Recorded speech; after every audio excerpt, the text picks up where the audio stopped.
وہ جوان جو ہی پروان چڑھا ان فوان شباب آیا تو اس کی پیشانی سجدے کے تقدس سے مالا مال ہو گئی، اس کی آنکھوں میں حیا اور شرم کے پہرے آ گئے، اس کے خیالوں میں پاکیزگی آ گئی، اس کی زندگی کے شب و روز نیکی کے ماحول میں بسر ہونے لگے، اس کی راتیں ذکر الہی میں، تلاوت کلام مجید میں اور دن یاد الہی میں روزے سے گزرنے لگے۔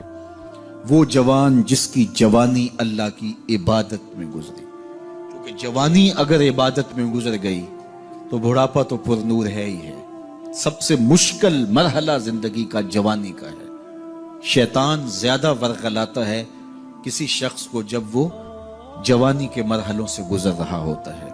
تو جس کی جوانی خیریت کے ساتھ گزر گئی اور اس نے اپنی جوانی کے تقدس کو محفوظ رکھ کے منزل تک پہنچا لیا، اپنی عصمت کے جوہر کی حفاظت کی، اپنی آبرو کو لٹنے نہیں دیا، اپنی آنکھوں کی شرم و حیا پر پہرے بٹھائے اور آنکھ کو برباد نہیں ہونے دیا اور اپنی زندگی کے تقدس کا پہرا دیا، تو جو جوان اپنی جوانی کو خیریت کے ساتھ گزار گیا۔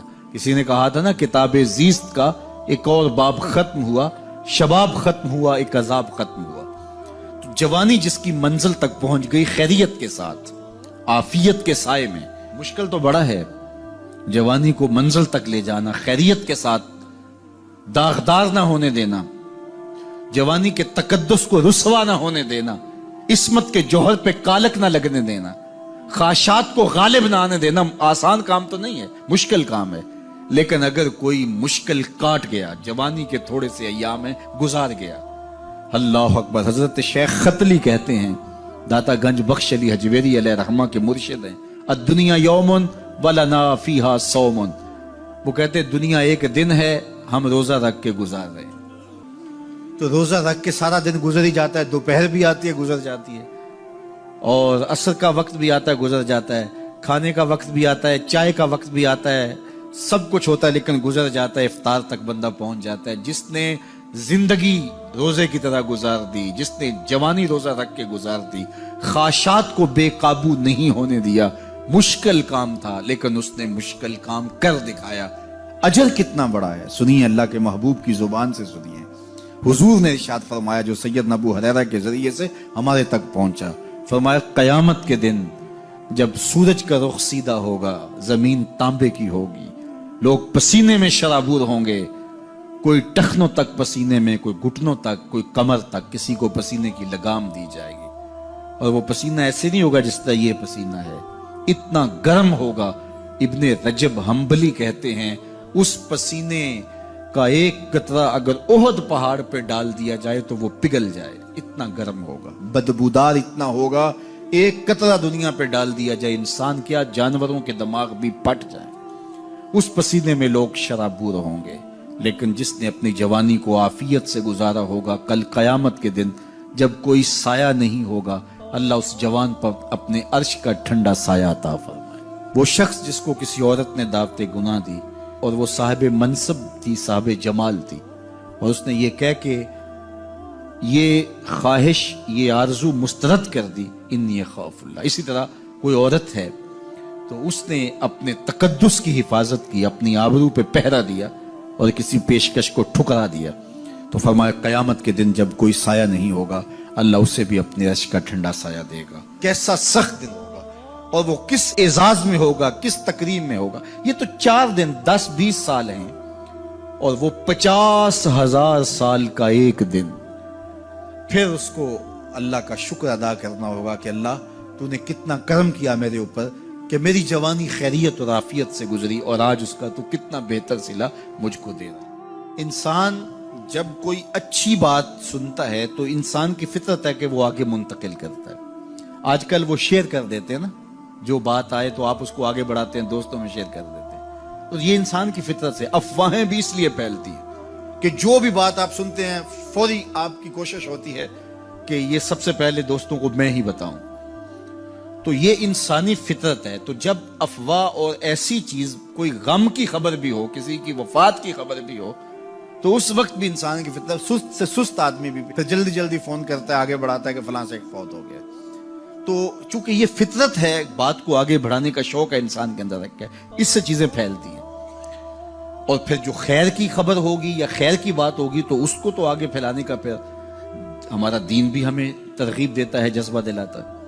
تو حضرت ابو ہریرہ اس جذبے کے تحت جو سنتے تھے پھر آگے منتقل کرتے۔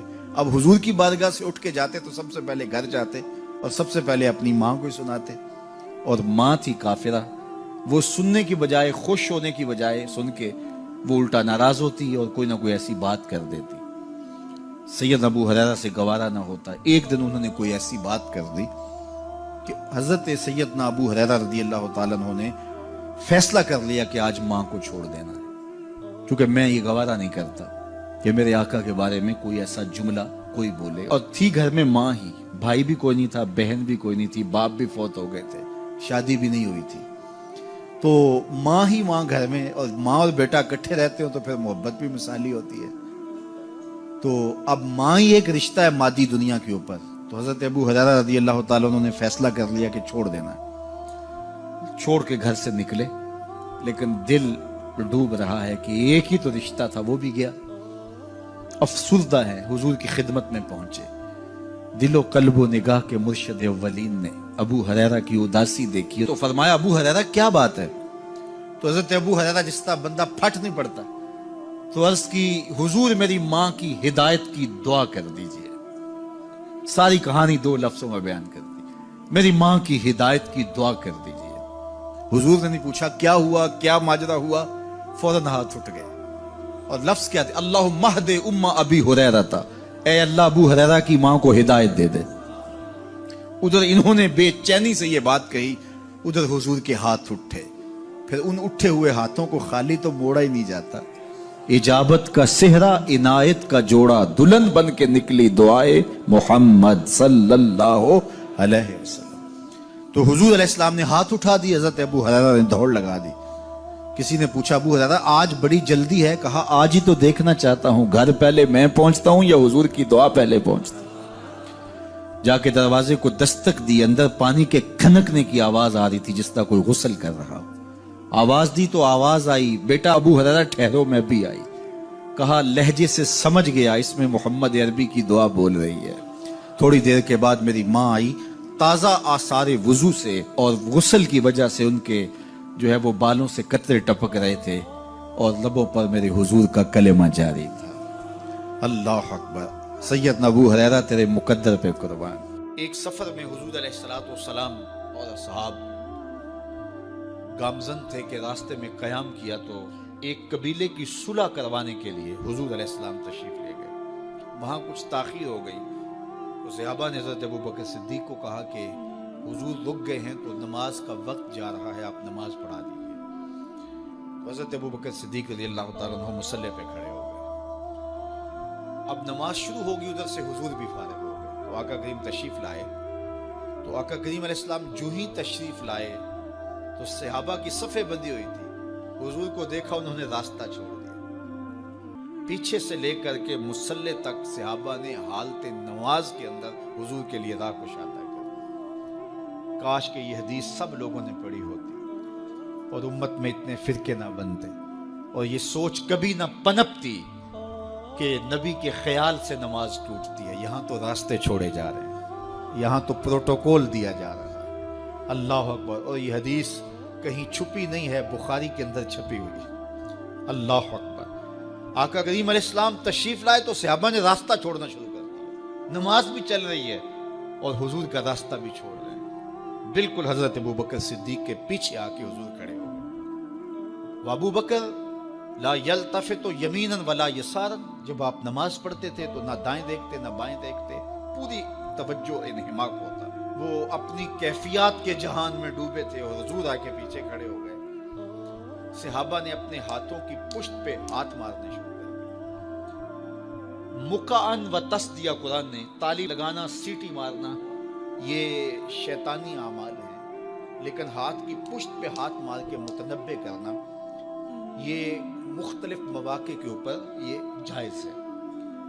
تو اب جب حضور آ کے پیچھے کھڑے ہو گئے اور صحابہ سمجھے کہ حضرت ابوبکر صدیق ایک استغراق کے عالم میں ہیں، ایک کیفیت کے جہاں میں ڈوبے ہیں، تو انہوں نے اپنے ہاتھوں کی پشت پشتوں پہ ہاتھ مارنے شروع کر دیے۔ تو حضرت صدیق اکبر سمجھ گئے کوئی غیر معمولی واقعہ ہو گیا۔ دیکھا پیچھے حضور کھڑے تھے، اللہ اکبر۔ تو حضرت صدیق اکبر مصلی سے سرک کے پیچھے آنے لگے تو آقا کریم نے اشارہ کیا رکو نماز پڑھاؤ۔ سیدنا صدیق اکبر اس کے باوجود پیچھے آ گئے۔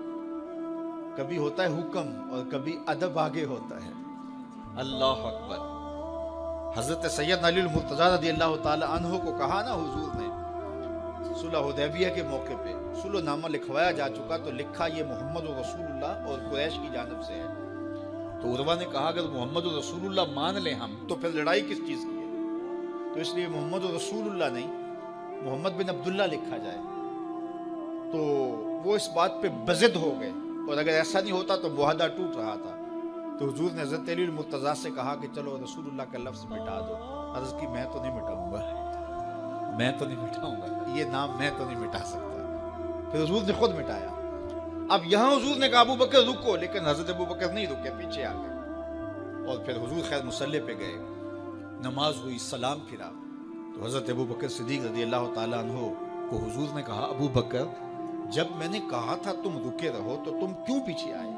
تو سنو حضرت ابو بکر نے کیا جواب دیا رضی اللہ تعالیٰ عنہ۔ کروڑوں سلام، لاکھوں عقیدتوں اور نیاز مندیوں کے خراج ان کی چوکھٹ پہ عرض کرنے لگے ما کانا لابن ابی قحافہ ان یؤم رسول اللہ صلی اللہ علیہ وسلم۔ حضور ابو قحافہ کے بیٹے کی جرت کب ہوئی کہ رسول اللہ کے آگے کھڑا ہو کے نماز پڑھائے؟ یہ ابو قحافہ کے بیٹے کی ہمت کب ہوئی کہ رسول اللہ کے سامنے کھڑا ہو کے نماز پڑھائے؟ تو ادب پہلا کرینہ ہے محبت کے کرینوں میں۔ حضرت ابو بکر صدیق رضی اللہ تعالی عنہ نے اگر حضور علیہ الصلوۃ والسلام کی اطاعت اور حضور کی محبت، ادب، فرما برداری اور جانثاری کے انوکھے باب رقم کیے ہیں، لیکن حضور نے بھی ان کو جو اعزازات دیے۔ ایک خاتون آئی مسئلہ پوچھنے، آقا کریم نے فرمایا پھر آ جانا۔ اس نے کہا پھر آؤں اور آپ نہ ملیں؟ تو کہا میں نہ ملوں ابو بکر تو ملیں گے نا، اللہ اکبر۔ تو اپنے بعد اشارہ دے دیا ان کی طرف کہ میرے بعد میرا نائب ابو بکر ہے، اللہ اکبر۔ عزتوں کی مسند اور عزتوں کی معراج اور عزتوں کے مقام پہ سیدنا صدیق اکبر رضی اللہ تعالی عنہ کو بٹھایا۔ میرے والد گرامی رحمت اللہ تعالی علیہ نے پوری زندگی میں کوئی ایک تقریر بھی ایسی نہیں کی جس میں یہ اشعار نہ پڑے ہوں۔ جب وہ خطبہ پڑھتے تھے تو خطبہ پڑھنے کے بعد یہ اشعار پڑھا کرتے تھے، جس میں اس کی کیفیت ہے کہ جو حضور کے شہر میں جانے کے لیے تڑپتا ہے۔ ز مہجوری برآمد جان عالم، ز مہجوری برآمد جان عالم، تراحم یا نبی اللہ تراحم۔ کہ عرض کی جا رہی حضور آپ کی جدائی میں پورے جہان کی جان نکل رہی ہے۔ ز مہجوری برآمد جان عالم، تراحم یا نبی اللہ تراحم، نہ آخر رحمت للعالمین، ز محرومہ چرا فارغ نشینی، بروں سر از برد یمانی، کہ روئے تست صبح زندگانی۔ حضور اپنا سر انور اس یمنی چادر سے ذرا نکالیے، چونکہ آپ کا چہرہ انور زندگی کی صبح ہے، زندگی کی بہار ہے۔ ادیم طائف نعلین پاکن، شراک از رشتہ جاں ہائے ماکن۔ اللہ اکبر۔ جامی علیہ رحمہ کا انداز کتنا دل آویز ہے۔ وہ کہتے ہیں حضور آپ طائف کے بنے ہوئے چمڑے کے جوتے پاؤں کی زینت بنائیں۔